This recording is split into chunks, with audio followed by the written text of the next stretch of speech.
A new Dungeon Master who only had the starter set and the player's handbook just asked me if they should go and get the Monster Manual or the Dungeon Master's Guide next. And my answer was if they were only going to go get one, then it's the Monster Manual, hands down. But there is some just really great stuff in the 5th edition Dungeon Master's Guide that a lot of people miss. So in this video, we're talking about 5 hidden gems inside the DMG that you might not know about, plus a few bonuses along the way as well. Now, it's sort of a joke that nobody reads the Dungeon Master's Guide, at least on some internet D&D forums where people come to ask and debate common questions that actually do have official answers, rules as written. And it's easy to get snarky about people not reading the rules, but when those rules are tucked away some 200 odd pages deep in the 3rd textbook-sized hardcover we're expected to purchase and study in order to have some fun with our friends for a few hours, that feels like maybe a design problem. Now, Chris Perkins said he's particularly focused on restructuring the DMG for the next edition of Dungeons & Dragons, call it 1D&D, 5.5, 6th edition, whatever it is. I'm excited for that, but that's a few years away, and even when we get there, this book is still going to exist, so let's mine it for all that it's worth, because there might be some gold in here for your game that you don't know about yet. Now, I try not to get all of my information from internet memes, so I did a poll in our Discord community. I posted, have you read at least most of the DMG? And the results were a clean 50-50 split between yeses and nos, but it was a very small sample size because I posted it in general and it quickly got buried because we're actually having some pretty good conversations on there considering we only just got started. Have you seen the envelope video? So I polled our YouTube community and got way more responses, and I asked in a more nuanced way, and it turns out only 12% of you have never read it. The most popular answer was, I've looked at it once or twice, coming in at 43%, and combine those two, and you end up with the majority of the responses. I have a theory about what's happening here around half the time. New Dungeon Masters are picking up a copy of the DMG, opening up, and finding hundreds of pages about world building and adventure design. And there's some really great stuff in there, for sure, but I think a lot of new people kind of bounce off of it because they've bought a module and are prepared to run in Forgotten Realms or some established setting, so they don't need to invent all of this stuff whole cloth, like plot arcs and kingdoms, let alone like a pantheon of gods and continents and planes of existence. I'm actually afraid some people might actually bounce off of the game, or at least DMing, because they think they've got to do all of this work to run some D&D. Worse still, maybe I think some folks might do all of this work and then get really disappointed when the players aren't actually all that interested in the product of all that effort because they just want to make some powerful characters and kill monsters and have some fun. Now, don't get me wrong, I'm not hating on world building. I love world building. I think the Dungeon Master's Guide is maybe underrated as a tool for world building. I bet that a good chunk of the 36% of you who said in the poll that they often revisit at least sections of the book are coming back for these chapters. You need to cook up a whole city for tomorrow night's game. The DMG could be really helpful with you doing that. But you want advice on how to run game night once your players are there, you're gonna have to do some digging. See, the DMG is organized into 3 parts, and if you're going to run a published adventure, which I think is a great idea for a new Dungeon Master or anybody without large chunks of free time to fill, then the majority of those first 2/3 are not super helpful. One part of it that can be super useful to anyone, and our first stop on our tour of DMG gems, is the pretty short chapter on NPCs. Starting on page 89 of the Dungeon Master's Guide, we get a few tables for creating non-player characters. Appearances, abilities, talents, mannerisms, traits, ideals, bonds, flaws, right? If it's a bad guy, be it the boss of the campaign arc or just some like lonely minion who needs more development, we've got villainous schemes and methodologies on page 94 and 95. Now, all of this is great to have in reach when you are running your game and the players, for whatever reason, have decided that this particular townsperson or monster is suddenly worth getting to know, even though they didn't have a name a second ago. Stuff like this is great for providing quick answers and for providing different answers than what you would typically come up with, especially as like a quick reaction under pressure. Everybody has their like go-to descriptors and attitudes, but eventually your NPCs are all going to start to feel the same if you don't change it up. How about a smart but boring teacher who's great with kids, speaks loudly, has a twitchy eye from nerves? Is it because they're protective of the children or afraid they're falling in love with a coworker or perhaps one of our heroes? Boom. A minute of rolling some dice and interpreting the results got me a pretty well-developed character that's distinct from what I would come up with on my own. And if it turns out that they're secretly evil, they're trying to obtain immortality by stealing a planar creature's essence. That's juicy. Maybe they're obsessed with youth, right? Or they want to be here for the next generation. You can see how these prompts can quickly get your imagination firing and story and adventure developing.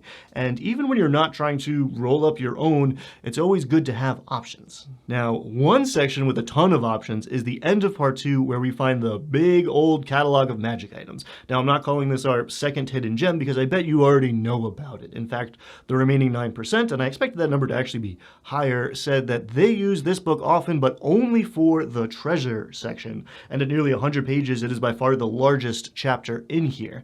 At the end of that chapter, after all the magic items and treasure tables, and the tables for making sentient items on page 214, and artifacts on 219, bonus, we are given the second oft-overlooked gem of our series. DMG, page 227, gives us other rewards. There are some more story-focused entries like medals and letters of recommendation that themselves can drive adventure and connect characters to important NPCs. And you might be surprised how psyched some players get in receiving a title, right? Especially if it's something cool like the Mithril Protector of Val Lagroth or the Dread Enforcer of the Holy Writ. The boons and blessings have some cool ideas as well, especially for high-level play, and I've seen games go past level 20, though that's pretty rare. But for me, I really like the idea of charms, because they are very versatile, and they don't last forever. They're a lot like scrolls that anyone can use, only they are not limited to spell effects. You could look at potions or magic items, character abilities and feats, make something up, and it's way easier to hand the player something that might be a little out of balance or totally bananas when it's a one-time use thing. The party has 0 healing. Here's a diamond skull that casts Revivify, then crumbles to dust. Here's a silver tongue that can cast Speak with Dead once per week. I know you're only 4th level, but here's a rock from the furthest reaches of space that can cast Meteor Swarm 1 time. Save it for a special occasion, and I wonder if some eldritch horror comes out of the flaming crater after you use it. But the bulk of the hidden gems we're going to be talking about lie in part 3, the back 60 pages of this book, that feel, at least to me, like they should have been in the front. It seems strange that in a guide to being a dungeon master, we've got to get through 235 pages before we reach the chapter on running the game. I get that this book isn't necessarily meant to be read linearly, and I do believe that prep is important. I spent hours and hours talking about it and walking people through it on this channel, but still, I'd have opened with this stuff. We get some advice on handling like typical concerns and situations, a slightly more in-depth look at the basics of the game, and then on page 242 we get a column on resolution and consequences that can really broaden out your approach to things. I think a lot of people get here at least halfway on their own or find this technique in another role-playing game and port it over, but a quick read and reminder can reinforce a much more interesting game experience that isn't just like pass-fail D20 test. The only reason I'm calling this one a bonus and not number 3 is because I already made a whole video about this topic. You should totally check it out. I'll put the links where the links go. Our actual number 3 is probably the biggest thing on this list and one of the main catalysts for the idea that nobody reads the DMG. A lot of new DMs go looking for the official rules to this part of the game, and even groups of experienced players can disagree about how to handle things. And with the understanding that every table is different, and even at the same table, different situations call for different approaches, I present for your consideration the third stop on our tour. On page 244 of the Dungeon Master's Guide, we get structured rules for social interaction. You can take it or leave it, but this is where we get the answer to, can the bard seduce the dragon? An NPC or a creature has a certain attitude towards the player characters, friendly, indifferent, hostile. And this attitude determines the DC for the charisma check and defines the possible results. And hostile doesn't necessarily mean currently trying to kill you. There are plenty of ways characters can create create a hostile attitude in the denizens of your game world, yes, and a DM can decide that any attempt to persuade, deceive, intimidate someone into doing something fails automatically. Natural 20s be damned. It might be possible to change a character's attitude towards you, shifting the DCs and the possible outcomes, and that makes sense, right? It's easier to ask your friend for a favor, and a stranger on the street is more likely to be helpful if you win them over first. If the king is considering having your heads chopped off, and you create a very persuasive appeal that plays on his fears and desires, a good roll might see him spare your lives, but it won't have him abdicating the throne for you. This is also where we get in writing that an insight check is more than just like a lie detector mechanic. A successful roll allows a character to learn a creature's ideal bond or flaw, their motivation, and knowing that what makes a creature tick can be super helpful if you're trying to shift their attitude or convince them of something. Now again, as the Dungeon Master, you can handle these things however you choose, but it's nice to have an official mechanical answer to fall back on or build off of or, point to when you need it. And the same goes for our fourth Dungeon Master nugget of goodness, chases. This has actually come up a few times now, so it may get its own video one day. I'm thinking about formalizing, polishing up my own homebrew version of chases too, and probably putting it up on my Patreon. Started a Patreon, by the way, because I want to do more for you and do it better, but it's going to take some support to keep going and up my game. There's several tiers on there with stacking benefits that will continue to expand and evolve. I'll put a link down below. I would be deeply grateful if you'd consider becoming a patron. I appreciate all the forms of support I get from this growing community, and asking for help tends to make me uncomfortable, so let's run away from this and back to chase mechanics. DMG page 252, we get actual rules for running a chase. We know you can move and act on your turn, and you can use your action to dash, so whoever has the highest speed wins, and chases are boring, right? Well, not necessarily. Did you know that as written, you can dash 3 plus your Constitution modifier times, and then you start taking levels of exhaustion? That makes it a little more interesting, right? Now add to that weighing if it is better to use your action to dash or maybe attack or cast a spell. Do something that will make it easier for your allies who might be able to dash longer than you to catch the quarry. Also, this one's important. The creature that's running away gets to make a stealth check against the character's passive perception at the end of their turn if they manage to break line of sight. And we're not running through some featureless void grid of 5-foot squares, right? We're in the crumbling halls of a long-forgotten temple or the crowded streets of the capital, often some magical wilderness or deep down in a dark cave network. That means there's going to be chances to lose your pursuers, and it also means there might be complications. We get a couple example tables which have a 50% chance of throwing some obstacle in the way, and of course we're encouraged to make our own as well.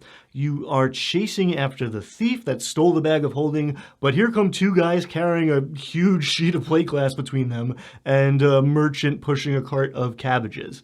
This all works in the opposite direction as well, of course, and this is great for making a getaway from a heist, but in my personal experience, players are not very likely to run away from a fight in 5e.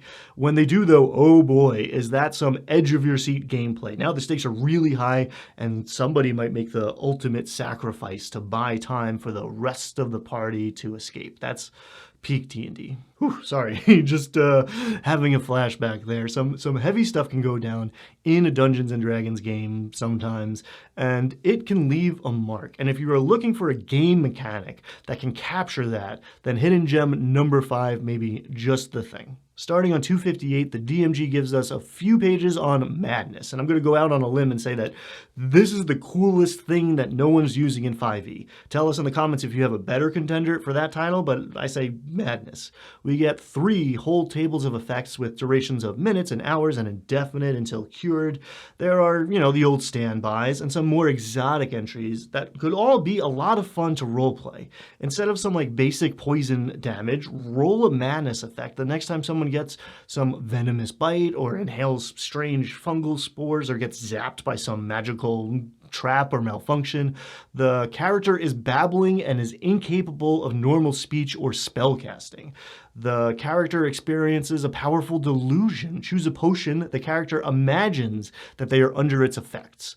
The character discovered they really like killing people. That last one is just kind of like all D&D characters, isn't it? Bootleg potions, evil spellcasting, aberrations, witnessing horrible or incomprehensible events, dying and being resurrected. There are a ton of possible causes for madness, be it permanent or temporary. Check it out, consider using it in your home game.